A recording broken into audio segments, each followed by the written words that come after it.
Radhe Radhe friends, आप सभी कैसे हैं? आई होप आप सभी अच्छे होंगे। तो फ्रेंड्स चलिए हम अपना टाइम वेस्ट ना करते हुए आप लोगों के साथ डिस्कस करने वाले हैं फ्रैक्शन को, यानी भिन्न को। भिन्न को इंग्लिश में हम फ्रैक्शन कहते हैं और हिंदी में भिन्न कहते हैं।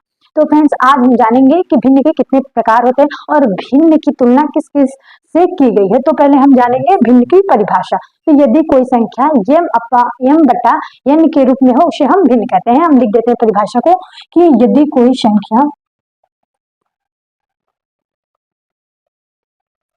m बटा n के रूप में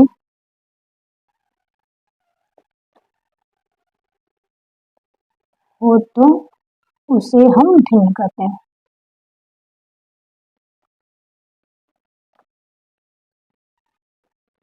तो फ्रेंड्स अब देखेंगे कि m बटा n में कौन अंश है और कौन हर है। तो जो नीचे वाला n है फ्रेंड्स वो होता है हर, और जो ऊपर का m होता है वो होता है अंश।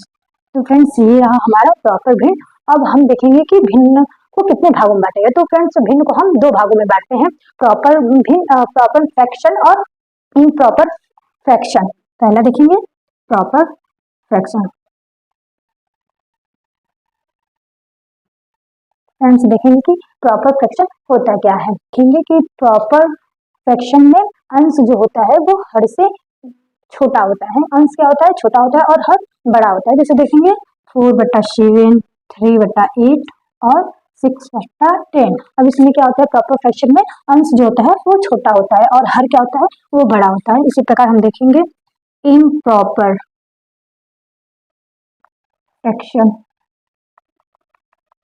इम्प्रॉपर फ्रैक्शन में अंश जो होता है वो बड़ा होता है और हर जो होता है वो छोटा होता है। हर क्या होता है फ्रेंड्स? छोटा होता है और अंश बड़ा होता है। जैसे देखेंगे 8/2, 8 में अंश क्या है?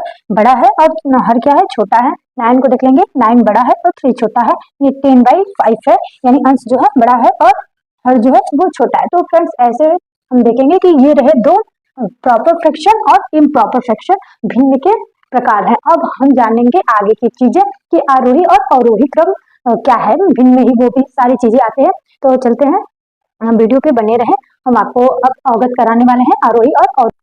तो फ्रेंड्स आते हैं अब हम आरोही क्रम पे।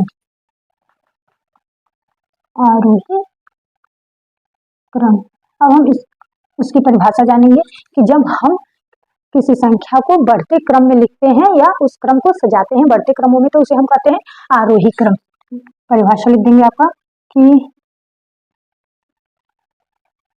जब किसी संख्या को बढ़ते क्रम में सजाया जाता है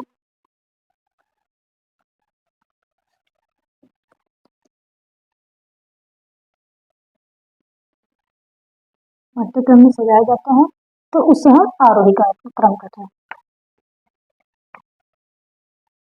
तो फ्रेंड्स आरोही क्रम में हम सबसे पहले सबसे छोटे को लिखते हैं, यानी 1/2। अब 1/2 से जो बड़ा होगा यानी 1/3, अब 1/4 और 1/5, ऐसे ही डॉट डॉट हम लिखते जाएंगे। इसे हम कहेंगे आरोही क्रम। अब फ्रेंड्स ठीक उसी प्रकार इसका होता है अवरोही क्रम। अवरोही क्रम में क्या होता है कि हम बढ़ते क्रम में न लिख के घटते क्रम में लिखते हैं। तो इसका परिभाषा हो जाता है कि जब किसी संख्या को घटते क्रम में सजाया जाता है तो उसे हम अवरोही क्रम कहते हैं। अवरोही मतलब कि घटा हुआ, यानी घटते क्रम में लिखते हैं। बहुत उसे घटते क्रम और बढ़ते क्रम भी बोलते हैं, बहुत लोग अवरोही और आरोही क्रम भी कहते हैं। तो उसमें हम क्या करते हैं कि सबसे पहले बड़े वाले को लिखते हैं, जैसे 1/5, उसके बाद लिखेंगे 1/4, फिर लिखेंगे 1/3, फिर 1/2। तो ये डॉट डॉट डॉट ये हो जाएगा अवरोही क्रम और ये हो गया। तो फ्रेंड्स अब हम आते हैं भिन्नों की तुलना पे। तो पहले हम जानेंगे कि भिन्नों की तुलना करने के कितने नियम होते हैं। तो 2 या 2 से अधिक, या कौन बड़ा है, कौन छोटा है, कौन आरोही है और कौन अवरोही है, इन सबों को एक क्रम में लिखने के 4 तरीके होते हैं। कौन कौन से होते हैं? 4 तरीके। पहला हो जाता है भाग विधि, दूसरा हो जाता है आर पार गुणा विधि,